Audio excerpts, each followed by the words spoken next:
US tariffs have wounded China. Carnage, panic, bloodbath doesn't even begin to cut it. Chinese markets deep in the red. Now Hong Kong stocks plunged the most in almost 3 decades. In its first day of trading after the weekend, the Shanghai Composite fell more than 7 percentage points. That's, let's call it, somewhere in the ballpark of $500 billion in value, wiped out in one day. The Hang Seng, a measure of top stocks in the Hong Kong market, that was down more than 13%. That's another few $100 billion in value gone. And Donald Trump's not done.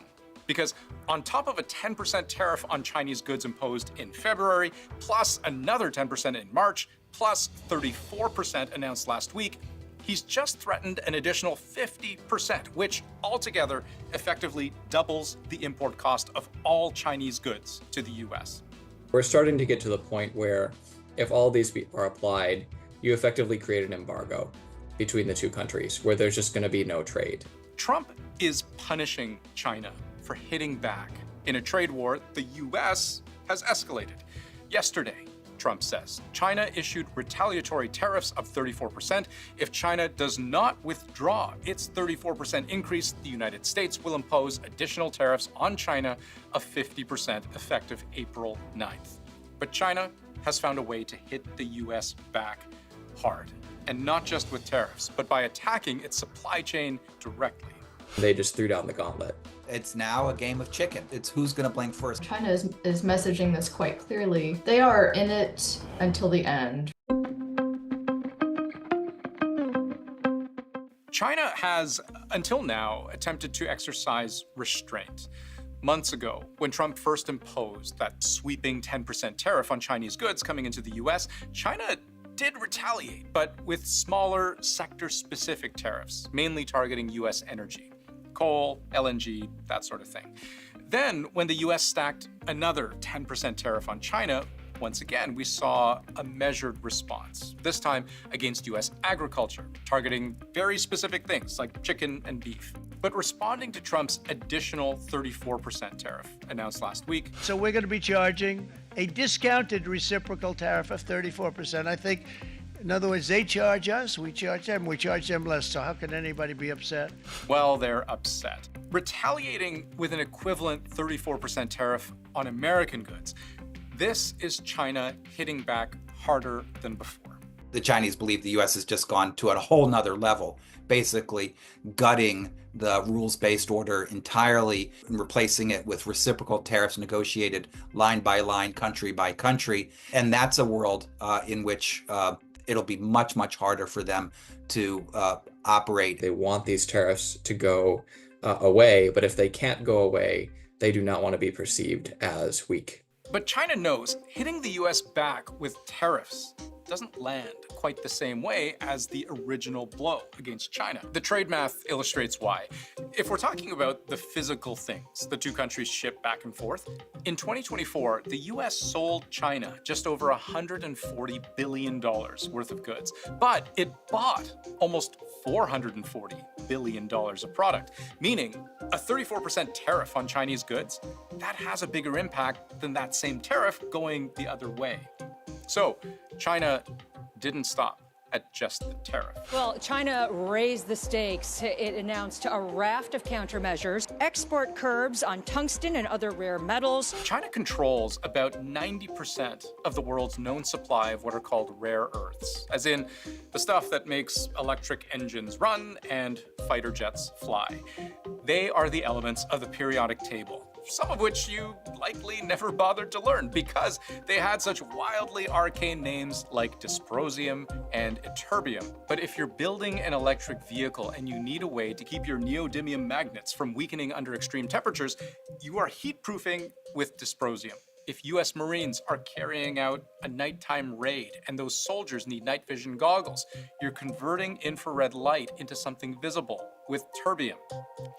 China recently added 7 new categories of rare earths to a list of controlled materials, which now requires US companies that need them to get a license for them. You should see these new additions to China's export control regime for critical minerals not as more paperwork that will result in additional exports of these, but is essentially a ban. They're realizing that they don't have to respond on the same level playing field of tariff for tariff.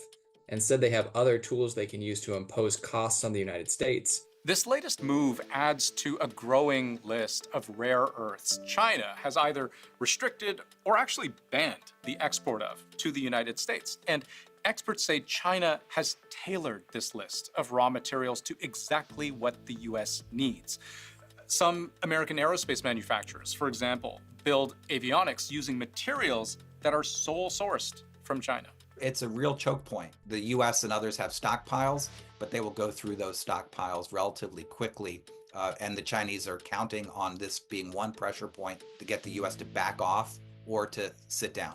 And if you want to understand what direction China's actions are taking the country, it's also worth paying attention to their words, branding US tariffs as abuse, which severely infringes upon the legitimate rights and interests of all countries, severely violates World Trade Organization rules, severely undermines the rules-based multilateral trading system, and severely disrupts the global economic order. It goes on to warn, economic bullying that shifts risks onto others will ultimately backfire. They've been accusing the US of bullying ever since the initial trade war. They want to be respected. They want to feel like they can have a two-sided, not a one-sided negotiation over these issues, and they don't want to feel threatened by the US. Well, China is, on the one hand, obviously having to take a more assertive posturing against US escalation. China is also essentially appealing to the rest of the world. Trump believes China has badly cheated the United States. He accuses China of flooding world markets with unfairly subsidized cheap goods, which wreaks havoc on a country's ability to manufacture and provide for itself because they just can't compete. As long as this trade remains unbalanced, I think the threat or the potentiality for additional tariffs will be there. And you recall that chart we showed you earlier about how much more the US buys from China than it sells to China. The US running a trade deficit of nearly $300 billion.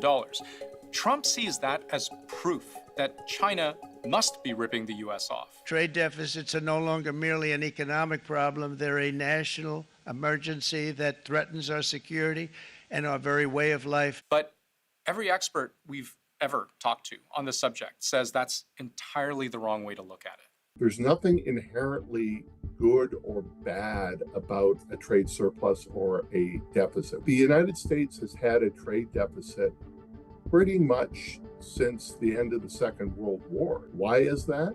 Because they're richer than any other country, so they buy more stuff. Just to use an analogy, they're like we as households, we as consumers, we have trade surpluses and trade deficits with different entities in the economy. Most of us run a massive trade deficit with our grocery store. Most of us have a massive trade surplus with our employer. They pay us, but we don't buy anything from them. Are these things that are problems that we need to remedy?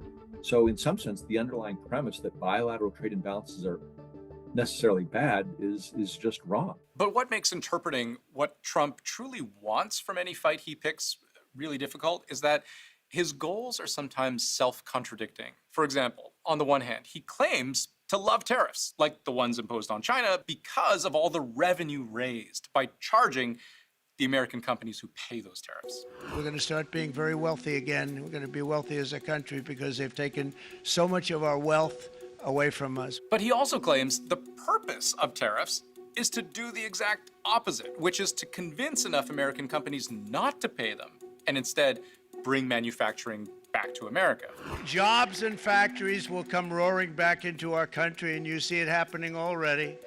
We will supercharge our domestic industrial base. We will pry open foreign markets and break down foreign trade barriers. And then other times, he seems to see tariffs simply as a club with which he can beat his opponents to extract concessions on things that have nothing to do with trade at all, like the push to get the Chinese company behind TikTok to sell its US operations to an American buyer. Quote, maybe I'll give them a little reduction in tariffs or something to get it done. It's very tricky, and it's not clear that there is a grand bargain that could be struck that would put US-China relations on a stable footing, which means both sides could end up disappointed. Because they don't know exactly what to prepare for, they have to prepare for everything. But what is unavoidably clear is that while Trump is in no way the original source of friction between the US and China, I mean, this has been an adversarial relationship for a long, long time. Trump has picked a trade fight with perhaps the one country in the world best able to stand up for itself. The US-China bilateral relationship commercially comes to a halt, which we're on the precipice of doing. That is going to be sand in the gears of the global economy altogether. It is hard to overstate how damaging and risky this is. It's this incredible shock treatment that could well kill the patient. The US and China are respectively the world's #1 and #2 economic superpowers. No other country comes close. And now this trade war has gone to a new, explicitly hostile level.